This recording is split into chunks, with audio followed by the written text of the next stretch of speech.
세례요한이 질문을 가지고 세례요한의 제자들이 예수님을 찾아왔습니다. 그들에게 예수님이 그 질문에 답을 주셨고요. 그리고 이들이 물러간 후에 하신 말씀이 오늘 말씀이 되어집니다. 24절에서 25절에 보면 이렇게 말씀하십니다. 우리 같이 한번 다시 읽겠습니다. 같이 읽습니다. 요한이 보낸 자가 떠난 후에 예수께서 무리에게 요한에 대하여 말씀하시되 너희가 무엇을 보려고 광야에 나갔더냐? 바람에 흔들리는 갈대냐? 그러면 너희가 무엇을 보려고 나갔더냐? 부드러운 옷 입은 사람이냐? 보라, 화려한 옷을 입고 사치하게 지는 자는 왕궁에 있느니라. 아멘. 예수님이 요한에 대하여서 제자들에게 말씀하셨습니다. 보라, 너희가 무엇을 보려고 광야에 나갔더냐라고 묻습니다. 지금 많은 사람들이 세례 요한이 있었던 유다 광야로 나가서 말씀을 듣고 있습니다. 그를 향하여서 말씀하시기를 너희가 무엇을 보려고 광야에 나갔더냐? 바람에 흔들리는 갈대냐? 아니면 부드러운 옷을 입은 사람이냐? 아니라는 거지요. 그러면 그들이 무엇 때문에 광야로 나갔느냐? 26절에 보면 이렇게 말씀하십니다. 같이 읽습니다. 그러면 너희가 무엇을 보려고 나갔더냐? 선지자냐? 옳다. 내가 너희에게 이르노니 선지자보다 훌륭한 자니라. 아멘. 너희가 무엇을 보려고 광야에 나갔더냐? 예수님께서 선지자냐? 옳다. 세례 요한은 선지자보다 더 훌륭한 사람이다 라고 말씀하십니다. 사람들이, 이스라엘 백성들이 광야로 나간 이유는 그 허허벌판 광야에 이제 선지자가 있었기 때문에 나갔습니다. 오늘 이 새벽에도 하나님 우리에게 다시 한번 질문하십니다. 너희가 교회에 왜 나왔느냐? 너희가 무엇을 보려고 교회당에 나왔느냐? 라고 묻고 있습니다. 이제 예수님께서 사람들에게 너희가 무엇을 보려 광야에 나갔느냐? 묻는 것처럼 우리에게도 너희가 무엇을 보려고 교회당에 나왔느냐? 라고 묻고 있고요. 이 대답 앞에 오늘 주님 말씀하신 것처럼 선지자가 있기에, 선지자라는 것은 선지자가 해야 될 일들은 이런 일들입니다. 에스겔 37장 9절을 보게 되어지면 인자야 너는 생기를 향하여 대언하라. 생기에게 대언하여 이르기를 주 여호와께서 이같이 말씀하시기를 생기야 사방에서부터 와서 이 죽음을 당한 자에게 불어서 살아나게 하라. 아멘. 그 인자는 에스겔 선지자를 가리켜 말씀하십니다. 에스겔 선지자를 향하여서 너는 생기를 향하여 대언하라 말씀하시게 되어지는데, 선지자라는 것은 하나님의 말씀을 대언하는 자입니다. 지금 이스라엘 백성들이 광야로 나온 것은 선지자 세례 요한을 통하여 하나님의 말씀을 들으려고 나온 것입니다. 마찬가지로 우리가 지금 교회에 나온 이유는 교회에서 하나님의 말씀이 선포되기 때문에 하나님의 말씀을 들으려고 나온 것입니다. 바람에 흔들리는 갈대를 보려고 나온 것도 아니고요. 멋진 구경하려고, 감상하려고 교회에 나온 것도 아니라는 것입니다. 부드러운 옷 입은 사람을 보려고 나온 것도 아니라고 말씀하십니다. 부드러운 옷, 실크 옷을 입을 말을 하는데요. 그 당시는 부유층을 말하게 되었습니다. 우리가 좋은 대인관계를 통하여 세상에 성공하기 위하여서 교회에 나온 것도 아니라고 말씀하십니다. 하나님의 말씀이 교회에 있기에, 하나님의 말씀이 광야에 있기에 사람들이 그 허허벌판에 광야에 나가는 것이고, 우리는 하나님 말씀이 교회에 선포되어지기 때문에 교회에 나오는 것입니다. 그 유대 백성들이 광야로, 허업을 빠진 광야로 나가는 이유는 거기는 바로 선지자 하나님의 말씀을 대언하는 자가 있었고 하나님의 말씀이 있기 때문에 광야로 나갔다는 것입니다. 그런데 유대인들이 이렇다는 거지요. 32절 같이 한번 읽어볼까요? 32절 같이 시작.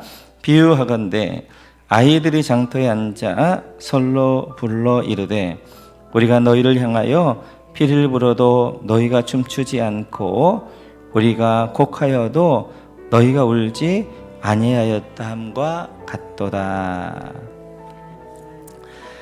그 당시 장터에서 놀던 놀이를 비유로 말씀하십니다.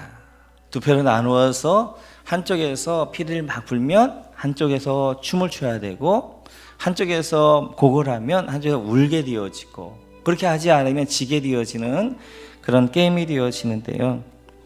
근데 지금 유대인들이 광야로 나간 이유는 광야에 선지자가 있기 때문에 세례요한이 있기 때문에 하나님의 말씀을 들으려고 광야에 나갔습니다.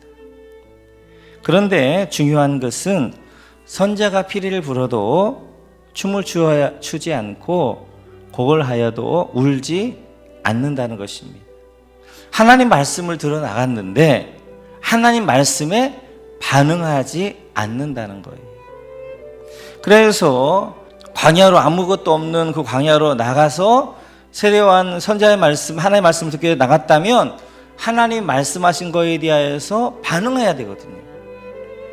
하나님의 말씀이 피리를 불면 춤을 춰야 되고 하나님의 말씀이 곡하면 울어야 되는데 선지자가 있어서 하나님의 말씀 들으려고 나가긴 나갔는데 나가서 말씀을 듣고는 그 말씀에 대하여 반응하지 않는다라고 예수님께서 말씀하십니다.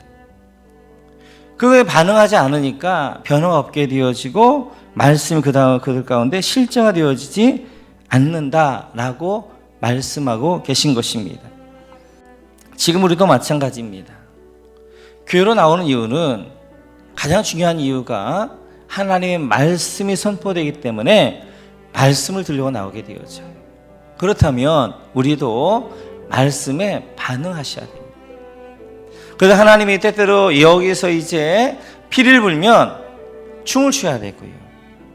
하나님 말씀이 때때로 곡하게 되어지면 울면서 회개해야 돼요. 그래서 하나님의 말씀이 때때로 축복의 말씀을 주시면 아멘 아멘으로 받고 그 말씀을 내 삶 가운데 심어야 되는 것이고 때때로 하나님의 말씀이 나의 마음에 찔림을 주게 되어지고 아픔을 주게 되어지고 나를 수술하려고 할 때는 그 말씀을 듣고 회개하며 하나님의 말씀 앞에 나를 내어놓는 그런 모습들이 필요한 것입니다. 그런데 세례요한이나 지금 하나님의 말씀에 이 세대가 반응하지 않는다라고 말씀하십니다. 귀로 듣지만 삶으로 그것들 연결하지 않아요. 삶에서 내 삶이 반응해야 되는데 내 삶이 반응하지 않고 귀로만 듣고 끝나는 경우들이 많더라라고 주님이 말씀하고 계신 것입니다. 에스겔 선지자는 하나님의 말씀을 마른 뼈에 대언하였을 때 이 마른 뼈들이 반응하기 시작합니다. 그 에스겔서 37장 7절을 보게 되어지면 내가 명령을 따라 대언하니 대언할 때 소리가 나고 움직이며 이 뼈 저 뼈가 들어맞아 뼈들이 서로 연결되더라. 아멘. 하나님이 에스겔에게 뼈들에게 대언하라 말씀하셨어요. 그래 이제 에스겔이 하나님의 말씀을 뼈들에게 대언해서 전했더니 뼈들이 반응하기 시작합니다.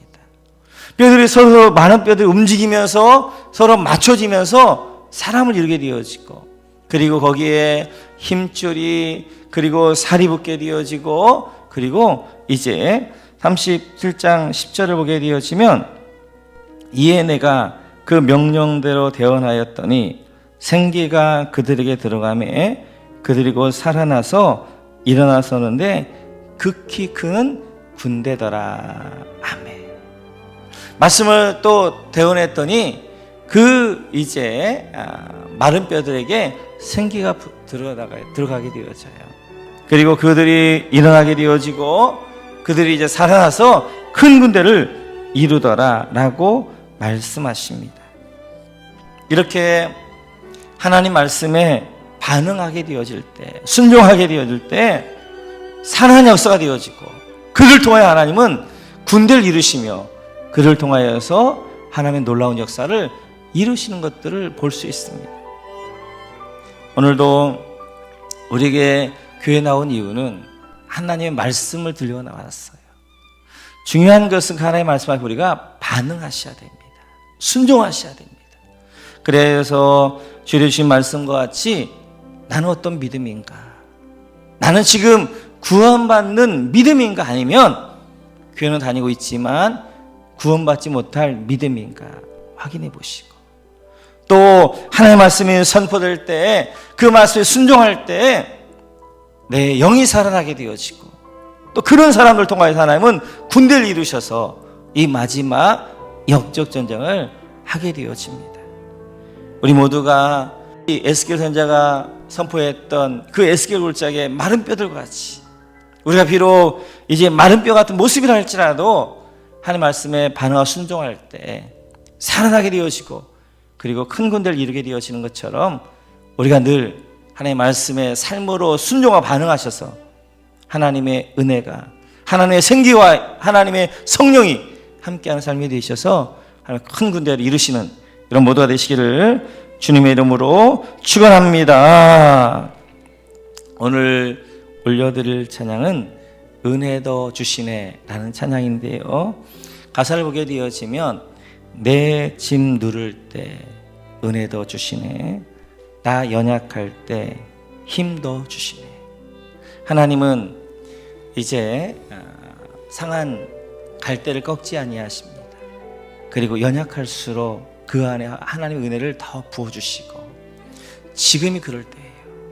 우리가 연약하고 우리가 힘들어할 때에 하나님의 은혜도 주시고 힘도 주시기 원하십니다.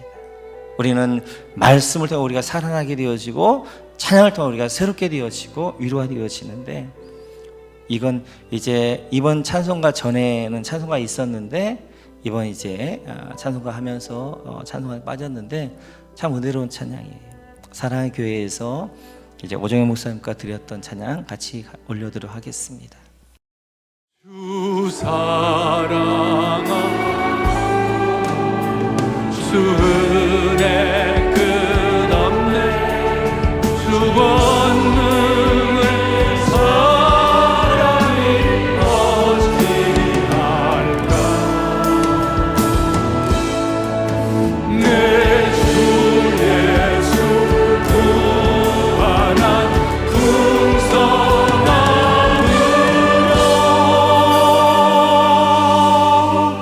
넘치네 주시며 늙어 주시네. 내 짐 누를 때 주님 은혜 더 주시며, 내 짐 누를 때 주님 은혜 더 주시며, 연약할 때 주님 힘 주시네. 환난이 클수록 긍휼도 주시며, 큰 시련 당할 때 도와주시네. 내가 더 이상 견딜 수 없게 될 때, 내가 더 이상 견딜 수 없게 될 때, 날씨 때마다 힘 다 사라지네.